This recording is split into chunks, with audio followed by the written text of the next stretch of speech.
प्रणाम दोस्तों। आज के एपिसोड में आपका बहुत बहुत स्वागत है। आज का हमारा चर्चा का विषय रहेगा कि वास्तु का हमारे जीवन में क्या महत्व है। आज के वीडियो से हम स्टार्ट करेंगे और फिर जितने भी हमारे एपिसोड आएंगे, 50 आए, 60 आए, छोटे छोटे एपिसोड, हमारा पूरा प्रयास है कि आपको वास्तु के प्रति ठीक से अवेयर किया जाए। यदि आप सीखने के इच्छुक हैं तो भी आप अगर सारे वीडियोस को गो थ्रू होके पूरा देखेंगे, एक बार दो बार देखेंगे तो सारा आपको समझ आने लगेगा।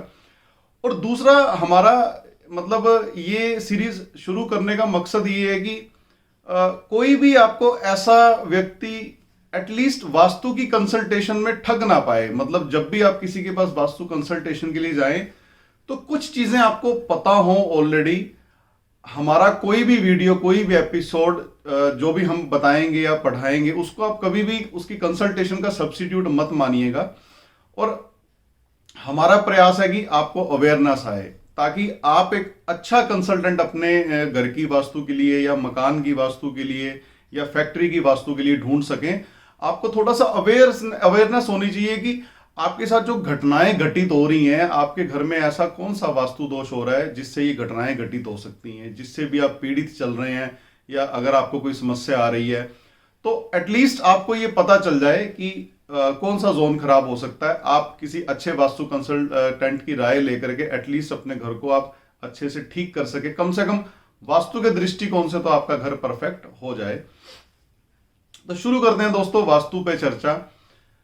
वास्तु का पहले तो हम जानेंगे कि शाब्दिक अर्थ क्या है। वास्तु का अर्थ है वास, निवास। संस्कृत का शब्द है, मतलब ऐसी कोई भी जगह जहां पे हम वास कर सकें, जहां पे हम वहां पे स्टे कर सकें और जहां पे हमें मेंटल पीस मिले, फाइनेंशियल गेन्स भी मिले। मतलब हर हालत में वो बिल्डिंग हमारे लिए सूटेबल हो। मतलब वास्तु का मतलब ही यही है कि एक ऐसा निवास आपको उपलब्ध करवाया जाए जो हर मायने से आपके लिए सूटेबल हो। चाहे वो आपकी हेल्थ हो, चाहे वो आपके बच्चों की पैदाइश हो, चाहे आपका कारोबार हो, चाहे आपके बच्चों की शिक्षा हो, चाहे आपको मिलने वाली जीवन के प्रति कोई प्रेरणा हो, कोई मोटिवेशन हो, चाहे आपके माता पिता के साथ आपके संबंध या आपके दूसरों के साथ जो रिलेशनशिप होते हैं उसके बारे में अगर चर्चा की जाए, तो ये सारी चीजें आपको एक वास्तु के अनुसार अगर कोई बिल्डिंग बने तो उसमें ये सारा का सारा आपका टारगेट अचीव होना चाहिए। तो पहले हम चर्चा करेंगे स्टेप बाय स्टेप की कितनी डायरेक्शंस होती हैं, पंच तत्वों का वास्तु के साथ क्या संबंध है, और फिर हम चर्चा करेंगे अलग अलग डायरेक्शन के ऊपर कि एक दिशा का महत्व क्या होता है, खराब कैसे होती है, किन चीजों से वो ठीक हो सकती है, अगर खराब हो रही है तो सिम्टम क्या मिलेंगे, या कई बार सिम्टम आ रहे होते हैं आप पकड़ नहीं पाते कि मतलब कहां पे क्या चीज खराब हो रही है। तो ये इन टोटलिटी मतलब आप वास्तु के दृष्टिकोण से ये लेक्चर्स आपके लिए बहुत हेल्पफुल होने वाले हैं। सारे के सारे एपिसोड आपको जरूर देखने चाहिए। दोस्तों, पहली बार आप चैनल पे हैं तो प्लीज सब्सक्राइब जरूर करिएगा ताकि सारे के सारे वीडियो आपको मिलते रहें। आगे चल करके फिर अंक शास्त्र से जुड़े एडवांस न्यूमरोलॉजी के कुछ वीडियो भी आएंगे, पामिस्ट्री के भी आएंगे, और वास्तु हमारा साथ साथ चलता रहेगा। तो पहले तो हम एग्जाम्पल लेते हैं कि एक आप दुकान पे जाते हैं, मान लीजिए आप जब वहां से वापस आते हैं तो घर आके आपको अचानक पता लगता है कि यार हम 10 चीजें एवं ही फालतू में खरीद के ले आए जिसकी हमें जरूरत नहीं थी। इसको हम एग्जाम्पल ए मानते हैं। और आप एक ऐसी दुकान पे जा रहे हो जहां पे आप अपनी जरूरत की 10 चीजें खरीदने जा रहे हो, परंतु आप बिना कुछ खरीदे वहां से वापस आ जाते हो और घर आके आपको पता चलता है कि यार ये चीज तो खरीद लेनी थी, हमारी जरूरत थी, पता नहीं हमें क्या हो गया, उस टाइम दिमाग से ही हमारे निकल गया। तो ऐसा क्या है जो इन दोनों केसेस में प्रभावित कर रहा है? आपको तो प्रभावित करे ना करे, पर उन दुकानदारों का जो वास्तु है वो उनकी जीवन को प्रभावित कर रहा है। तो हो सकता है कि जो एग्जांपल ए जिसका हमने लिया, जिसकी दुकान से आप वैसे ही सारा कुछ खरीद के ले आए, उसकी दुकान पे कस्टमर फुटफॉल, सेल्स अच्छी आ रही हो, वास्तु उसकी दुकान का अच्छा होगा। और जबकि दूसरा दुकानदार जहां से आप अपनी जरूरत की चीज लेने गए थे और बिना कुछ खरीदे वापिस आ गए, तो वहां पे आप निश्चित तौर पे कह सकते हैं कि उसके दुकान पे कुछ ना कुछ वास्तु दोष ऐसा जरूर होगा जो कस्टमर जाता है और बिना कुछ खरीदे वापिस आ जाता है। तो हर क्षेत्र के अंदर वास्तु की बड़ी महत्वता है। एक एग्जांपल और लेते हैं। अक्सर आपने सुना होगा कि बेडरूम की डायरेक्शन साउथ वेस्ट होनी चाहिए। ऐसा क्यों सुना, ऐसा मतलब क्यों कहा जाता है? कारण किसी को भी नहीं पता, बहुत कम लोग हैं या अच्छे विद्वान जो वास्तु के, सिर्फ वही इनके पीछे छिपे कारणों को जानते हैं। ठीक है, बहुत चल रहा है मामला, सबको सारे साउथ वेस्ट का बेडरूम, साउथ वेस्ट का बेडरूम। एक्चुअल में जब हम प्राचीन वास्तु की बात करेंगे तो राजा के लिए वास्तु अलग होता था, प्रजा के लिए वास्तु अलग होता था। तो राजा जब वास्तु के अनुसार महल बनवाते थे अपने, और अपने जो स्टाफ क्वार्टर्स डिजाइन करते थे, तो उन्होंने रचना ऐसी की हुई थी उस टाइम पे कि बेडरूम साउथ वेस्ट के अंदर आता था। ऐसा क्यों? क्योंकि साउथ वेस्ट का जो जोन है वो हमारे स्किल्स को रिप्रेजेंट करता है, और एक राजा सदा ये चाहेगा कि उसकी प्रजा, उसकी सेना, उसके वहां पे कार्य करने वाले लोग निपुण हो, हर क्षेत्र में निपुण हो। इसीलिए उनके बेडरूम वो साउथ वेस्ट के अंदर बनवाते थे, स्किल डेवलपमेंट के लिए, ताकि आदमी के अंदर स्किल डेवलप होता रहे और वो परफेक्शन उसके अंदर आ जाए जीवन में। किचन को साउथ ईस्ट में बनाया जाता था क्योंकि साउथ ईस्ट हमें कॉन्फिडेंस देता है, साउथ ईस्ट हमारी अग्नि को प्रज्वलित करता है। तो ऐसा सिस्टम सेट किया जाता था कि जो भी वहां पे खाना बनेगा वो सबको पोषण दे और कॉन्फिडेंस बिल्डअप करे। तो हर राजा चाहता था कि जब उसकी सेना युद्ध के अंदर जाए तो कभी भी हार करके वापस ना आए, या कम से कम मैदान तो कभी भी ना छोड़े। तो ये जो वास्तु प्राचीन भारत में जो हमारे चलता आ रहा है, प्राचीन संस्कृति से जो लिंक है इसका, तो राजा के लिए वास्तु अलग होता था, प्रजा के लिए वास्तु अलग होता था। अब यदि हम विश्व की बात करेंगे तो ऐसा क्या है कि जापान के अंदर सबसे ज्यादा रिसर्च होती है, ऐसा क्या है जितने भी टेक्निकल डेवलपमेंट के काम हैं वो जर्मनी में ज्यादा होते हैं। यदि हम फार्मा सेक्टर की बात करेंगे तो स्विट्जरलैंड के अंदर सबसे ज्यादा आपको डेवलपमेंट मिलेगी। तो वहां का वास्तु, वहां की ज्योग्राफिकल कंडीशंस उनको प्रभावित कर रही हैं।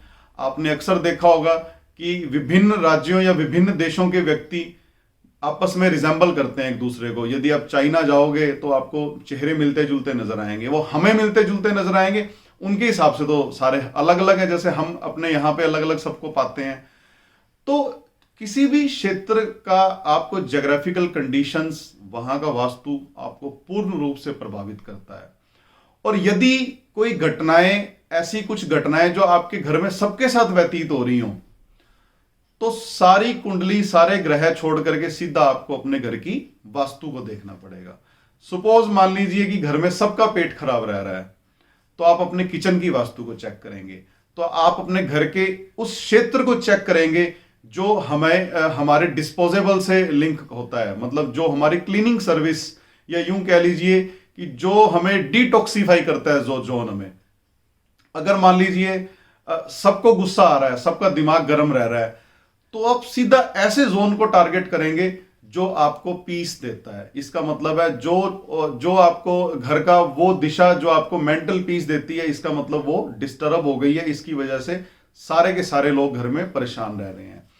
तो इस तरह से हमारा प्रयास है कि स्टेप बाय स्टेप पहले आपको ये बताया जाए कि दिशाएं कितनी हैं, फिर ये बताया जाए कि आप अपने घर को कैसे जज कर सकते हैं, फिर ये बताया जाए कि किस दिशा का क्या महत्व है। तो ये चर्चा स्टेप बाय स्टेप हमारी चलती रहेगी। और अगर आपने अब तक सब्सक्राइब नहीं किया तो सब्सक्राइब जरूर कर लें, ताकि कोई भी आपका वीडियो मिस ना होने पाए। अब हम बात करेंगे सबसे पहले तो डायरेक्शंस की। अगर हम प्राचीन वास्तु की बात करेंगे तो 4 दिशाएं हमारी, सबसे पहले आपने सुना होगा पूर्व, पश्चिम, उत्तर, दक्षिण, या फिर east, west, north, south, 4 directions हो गई। 4 होती हैं मेन डायरेक्शन, जिसका हमने अभी जिक्र किया, east, west, north, south. Slide आपके सामने आ गई, आप स्लाइड देखेंगे तो इसमें 8 डायरेक्शंस आपको शो हो रही होंगी।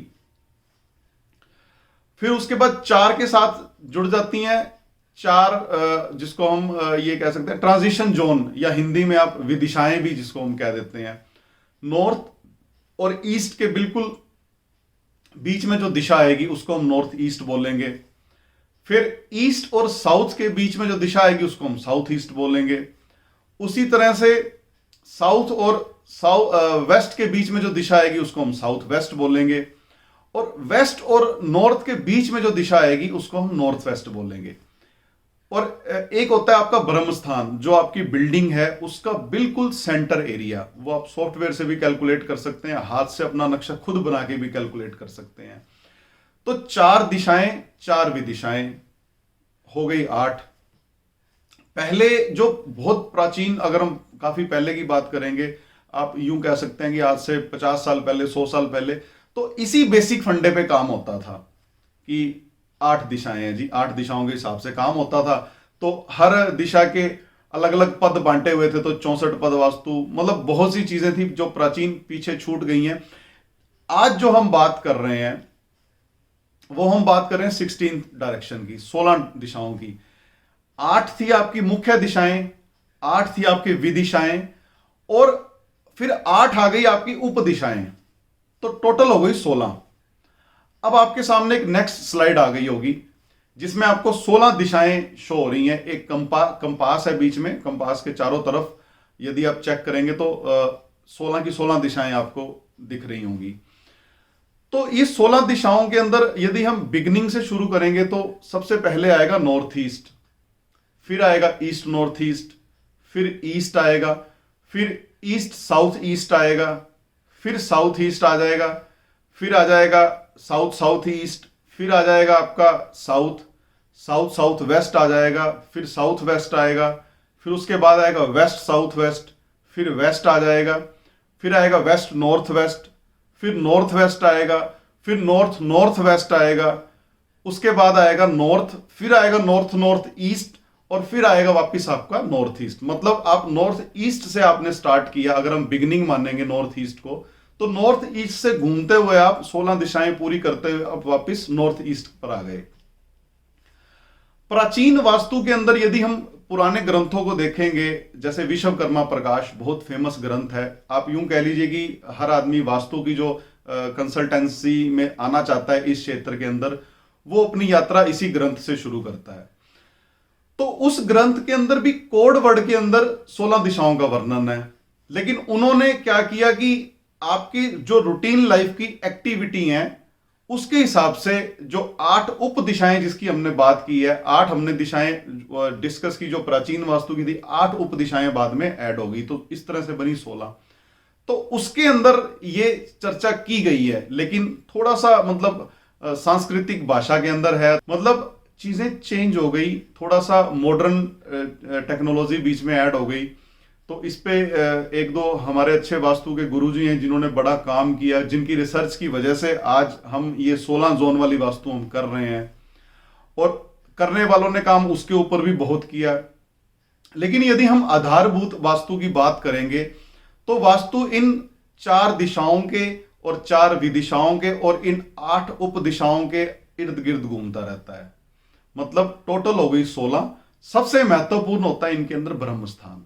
अगर किसी बिल्डिंग का ब्रह्म स्थान, सेंटर पॉइंट अगर खराब हो जाए तो कोई दिशा में कितने मर्जी दोष ढूंढ लो, कितने मर्जी उपाय कर लो, तो वो बिल्डिंग कभी भी रहने लायक नहीं हो सकती। तो ये दोस्तों हमने चर्चा की 16 दिशाएं। और यदि हम एंगुलर डिवीजन की बात करेंगे, डिग्री वाइज यदि हम बात करेंगे, तो पूरी की पूरी जो अगर एक राउंड है वो 360 डिग्री का है, तो 16 डिविजन्स में उसको कैसे बांटना है हमने। सबसे पहले तो 0 डिग्री से शुरू होता है नॉर्थ, 0 से लेकर के 45 डिग्री, 45 डिग्री पे आएगा नॉर्थ ईस्ट आपका, और फिर नॉर्थ ईस्ट से लेकर के ईस्ट, ईस्ट आएगा आपका 90 डिग्री के ऊपर, फिर ईस्ट के बाद आएगा साउथ ईस्ट, साउथ ईस्ट आएगा आपका 135 डिग्री के ऊपर। मतलब आप 45 प्लस करते जाओगे, और लास्ट में आपका फिर जब नॉर्थ वेस्ट आएगा, नॉर्थ वेस्ट से लेकर के नॉर्थ जब आप वापस जाओगे, पूरे साइकिल को आप जब कंप्लीट करोगे, तो नॉर्थ से आपने शुरू किया था और नॉर्थ पे ही आप वापस आ गए। तो इस तरह से ये 8 दिशाओं को बांटा गया, और फिर फर्दर 45 डिग्री के अंदर भी फिर 22.5 डिग्री की दिशाएं बट गई, जिसको हम 8 उप दिशाओं की संज्ञा जिसको हमने दी है। तो इस तरह से 16 डिग्री का आपका चक्र कंप्लीट होता है। आपने स्लाइड में देख लिया कि एक प्लाट को 16 दिशाओं में कैसे डिवाइड किया गया है। हम टेक्निकल लैंग्वेज के अंदर इसको बोलते हैं ग्रिड करना। मतलब जब भी आप कोई प्लाट देखते हैं या घर देखते हैं, जब आप उसका मैप बनवाते हैं और आप उस मैप को इन 16 जोन्स में जब आप डिवाइड करते हैं, तो इसको हम कहते हैं वास्तु का ग्रिड तैयार करना, या आपकी बिल्डिंग का ग्रिडिंग मैप तैयार करना। तो वास्तु के अंदर हम जब भी घर के किसी की विजिट करते हैं, सरसरी तौर से देखते हैं, ड्राफ्टमैन को बुलाया जाता है, ड्राफ्टमैन उसका नक्शा तैयार करता है, नक्शा तैयार करके उसको ये बताया जाता है कि एंगुलर डिवीजन में इतने डिग्री पे आपने ये चीज करनी है, और ऐसे फिर वो पूरे घर का आपका मैप तैयार करता है और आप उसको ग्रिड करते हो। और फिर ग्रिड करने के बाद आप मैप पे देखते हो एक्चुअल में कि कौन सी चीज कहां पे लोकेट है, कौन सी चीज किस जोन के अंदर आ रही है, या क्या आपने उसका ट्रीटमेंट करना है। और एक और मैं आपको टूल बता दूं वास्तु का। अक्सर हम क्या करते हैं कि हम घर के किसी भी कोने में खड़े हो जाते हैं और अपना मोबाइल से, आजकल कंपास है सबके पास, हमने मोबाइल से देखा, अच्छा यार नॉर्थ ईस्ट में ये आ रहा है, साउथ वेस्ट में नहीं ये आ रहा है। ये बिल्कुल गलत तरीका है, ये आपको कंफ्यूज करने वाला तरीका है। आपको करना क्या होगा, अब आपके सामने एक स्लाइड लग गई है जिसमें हमने ये देख रखा है कि घर का सेंटर कैसे निकालना हुआ है। घर के जो चारों कॉर्नर्स हैं उनको आप क्रॉस ऐसे करें, स्लाइड में आप देख सकते हैं, जो बीच में जो सेंटर पॉइंट एक आ रहा है जहां पे दोनों लाइनें आपस में एक दूसरे को क्रॉस कर रही हैं, या आपने पिछले नक्शे में भी देखा होगा कि जो एक पॉइंट से 16 डायरेक्शन जो निकल रही थी, वो जो पॉइंट है, वो जो बिंदु है, जो केंद्र बिंदु, उसको हम कहते हैं ब्रह्म स्थान, सेंटर ऑफ द बिल्डिंग। तो सबसे पहले आपको सेंटर निकालना आना चाहिए। तो अभी हम आज का बिल्कुल बेसिक वीडियो है, तो इसमें हम सिर्फ रेक्टेंगुलर प्लॉट की बात करेंगे कि उसका सेंटर कैसे निकालते हैं। आपने चारों कॉर्नर्स को आपस में इस तरह से क्रॉस करना है जैसे आप स्लाइड में देख रहे हैं। तो जो अंदर बीच में जो सेंटर में जो एक बिंदु आ रहा है जहां पे दोनों लाइंस टकरा रही हैं, उसको हम कहते हैं सेंटर पॉइंट, जिसको हम हिंदी में या वास्तु के दृष्टिकोण से जिसको कहा जाता है ब्रह्म स्थान। अब आपको अपने घर के ब्रह्म स्थान में खड़े हो जाना है और वहां पे आपको कंपास लगानी है, बिल्कुल स्ट्रेट रखना है आपने कंपास को। ऐसे रखोगे या ऐसे रखोगे तो आपको वो डिग्री जो है वो कंफ्यूज कर देगी। तो उससे आपको एग्जैक्ट आइडिया होने लगेगा, मोटा मोटा सा आइडिया होने लगेगा कि आपके घर का नॉर्थ किधर है, साउथ किधर है, वेस्ट किधर है, ईस्ट किधर है, नॉर्थ ईस्ट किधर है, नॉर्थ वेस्ट किधर है, साउथ ईस्ट किधर है, या साउथ वेस्ट किधर है। तो आपको एक रफली सा एक आइडिया होने लगेगा। तो जब आप इतना देखना सीख जाओगे, फिर धीरे धीरे आपको क्लियर होने लगेगा कि हमने बिल्डिंग का सेंटर निकाल के अब कार्य कैसे करना है, हमने अपना मैप खुद कैसे तैयार करना है। तो आने वाले वीडियोस में जब हम चर्चा करेंगे कि सेंटर निकाल लिया, सेंटर निकालने के बाद आपने मैप कैसे तैयार करना है, मैनुअली मैप कैसे तैयार करना है, या आपने ग्रिड कंप्यूटराइज अगर ग्रिड करना चाहते हैं तो वो कैसे ग्रिड करना है। तो सारी चीजें स्टेप बाय स्टेप आपको हमारा प्रयास रहेगा कि बताई जाए, सिखाई जाए, ताकि आपको ठीक से आप अपनी घर की कंडीशंस को या अपनी लाइफ को वास्तु के साथ कैसे रिलेट करना है वो आप अच्छे से उसको रिलेट कर सको। तो सेंटर निकाल लिया हमने, सेंटर हमें आइडिया लग गया हमारे घर का कि किस तरफ है, वहां से हमें दिशाओं का भी थोड़ा थोड़ा ज्ञान हो गया, नॉर्थ इधर है, वेस्ट इधर है, जो भी है, मतलब सारी दिशाओं का हमें आइडिया हो गया। अब आपने कभी कभी देखा होगा कि हम जब अक्सर कंफ्यूज हो जाते हैं कि यार हमारा ईस्ट किधर है, तो अपने को तो ऐसा लगता है कि जो सामने की दीवार है वो ईस्ट है मान लीजिए, लेकिन फिर जब हम सुबह उठ के अचानक देखते हैं सूर्य तो इधर से निकल रहा है, मतलब थोड़ा सा टेढ़ापन है। एंगुलर डिवीजन कैसे आपको करना है, यहां पे इस चीज की बड़ी महत्वता है। अब आपके सामने एक स्लाइड और लग गई। पहले वाली स्लाइड में क्या था, ईस्ट बिल्कुल सामने था, सेंटर में था, जहां से हमने, अगर आप पीछे जाके पहले वाली स्लाइड देखोगे तो इस स्लाइड में और उस स्लाइड में आपको अंतर पता चल जाएगा। और इस स्लाइड के अंदर आप ये देखोगे लेफ्ट साइड पे, स्लाइड के लेफ्ट साइड पे जहां से ईस्ट शुरू हो रहा है 90 डिग्री जहां पे हमने लिखा हुआ है, तो इस बिल्डिंग के अंदर या इस प्लाट के अंदर जब आपने सेंटर में चेक किया डायरेक्शंस को, या ऐसे प्लाट की बिल्डिंग में आप जब चेक करेंगे सेंटर में, तो आपको ईस्ट थोड़ा सा टेढ़ा नजर आएगा। तो आपका जो ग्रिडेड मैप है सारा का सारा उसी प्रोपोर्शनल में रोटेट कर जाएगा। मतलब जिसको पहले वाले मैप के अंदर आपने देखा था, पहली स्लाइड में आपने देखा था कि ईस्ट बिल्कुल सामने आ रहा था, और इस वाली स्लाइड के अंदर आप देख रहे हो ईस्ट साइड पे आ रहा है, कॉर्नर पे आ रहा है। तो अब आप देखोगे कि सारी दिशाएं उस ईस्ट के हिसाब से अपना अपना कॉर्नर सबने या अपनी अपनी जगह जो है वो बदल ली। तो सबसे बड़ी कंफ्यूजन यही होती है कि हम अपनी बिल्डिंग को अच्छे से ग्रिड ही नहीं करते। हम सोचते हैं कि सामने ईस्ट है, लेकिन सामने ईस्ट नहीं होता, सामने साउथ ईस्ट होता है या सामने नॉर्थ ईस्ट होता है। तो ईस्ट कई बार सीधा सामने आने की बजाय कॉर्नर पे आ रहा होता है। तो सबसे महत्वपूर्ण है ग्रिड करना। तो अगर आपको लगता है कि ईस्ट कोने पे आ रहा है, तो आप उसी हिसाब से अपने घर का मैप तैयार करेंगे या उसी हिसाब से आपको आइडिया लगेगा कि कौन सी दिशा किस तरफ है। तो दोस्तों आज के लेक्चर में हमने चर्चा की कि कितनी दिशाएं होती हैं, कितने डिग्री से लेके कितने डिग्री तक कौन कौन सी दिशा होती है। हमने उसको 8 पार्ट्स में डिवाइड किया, 0 से 45 फिर 90, फिर इस तरह से करते करते हम वापस 0 पे आए या वापस 360 पे आए। अगर आपको जरा भी कंफ्यूजन है, आप शुरू से अगर दोबारा से एक बार वीडियो का रिव्यू करेंगे तो आपको अच्छे से क्लियर हो जाएगा कि हमने 8 दिशाएं पहले ली, फिर उसके बाद उसको 16 में कैसे डिवाइड किया। अब जो अगले वीडियो के अंदर हम चर्चा करेंगे कि 5 तत्व क्या चीज है। 5 पंच तत्व जो हैं, वाटर एलिमेंट है, फिर एयर एलिमेंट आता है, फिर फायर एलिमेंट आता है, फिर अर्थ एलिमेंट आएगा, फिर मेटल आएगा, या आप स्पेस एलिमेंट भी कह सकते हो। तो इन पंच तत्वों के इर्द गिर्द पूरा वास्तु घूमता रहता है, या आप ये कह सकते हैं कि इन पंच तत्वों के इर्द गिर्द हमारी पूरी जिंदगी घूमती रहती है। और इन पंच तत्वों से ही हम अपनी सेहत के बारे में जानते हैं। तो धीरे धीरे ये पंच तत्व आपको रिलेट करने हम सिखा देंगे कि किस डायरेक्शन के साथ कौन सा तत्व जुड़ा हुआ है।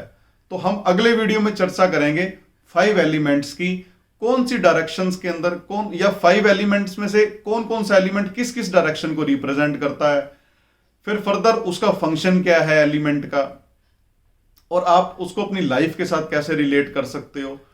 कौन सा एलिमेंट किस एलिमेंट को हार्म करता है और कौन सा एलिमेंट किस एलिमेंट को सपोर्ट करता है।